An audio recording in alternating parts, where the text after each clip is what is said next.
ఏదో ఒకటి వాళ్ళ ఫుడ్ తినేది హ్యాబిటో, లేకపోతే వాళ్ళ లైఫ్ స్టైలో ఏదో ఒకటి వాళ్ళకు లేదా పడుకునే ప్రాబ్లమ్ ఉన్నదో, స్నోరింగ్ అంటాం గొరక. దానివల్ల ఏమైతదంటే బీపీ రైజ్ అయితది. బీపీ రైజ్ అయినప్పుడు ఏమైతుందంటే ముక్కులోకెళ్ళి రక్తం వస్తుంది. ఆ ముక్కు మనం ఎగ్జామిన్ చేసుకొని ఒకటి ముక్కు బోన్ వంకర అంటాం కదా! అందులో ఒక టైప్ స్పర్ అంటాము. స్పర్ అంటే ఏందంటే ముక్కు బోన్ షార్ప్‌గా ఒక దగ్గర ఉంటుంది. ఆడ చర్మం టేర్ అయితది.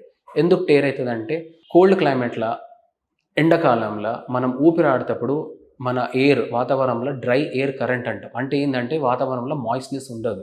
డ్రై ఉంటుంది. డ్రై ఎయిర్ మనం ముక్కులో పీల్చుకున్నప్పుడు ముక్కు తడి ఉండాలి. అది డ్రై అయిపోయినప్పుడు మన చర్మం డ్రై అయిపోతుంది. సో, డ్రై అయినప్పుడు ఏమైతదంటే మనకు ఫారిన్ బాడీ ముక్కులో ఏమో ఉందనుకోని ముక్కులో ఫింగర్ పెడతాము, రబ్ చేస్తాం. స్క్రాచ్ అయితది. స్క్రాచ్ అయినప్పుడు స్కిన్ టేర్ అయినప్పుడు మనకు బ్లీడింగ్ వచ్చే ఛాన్సెస్ ఎక్కువ ఉంటుంది.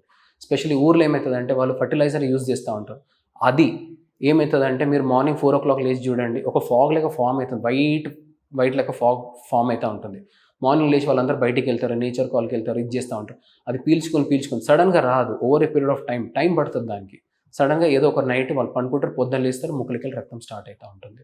So, we need to rule out BP వల్లనా, అలర్జీనా, ముక్కు బోన్ వంకర ఉందా అన్నట్టు. మీరు తీసుకునే అదే మందులు, అదే నాణ్యమైన మందులు, కానీ సగం ధరకే.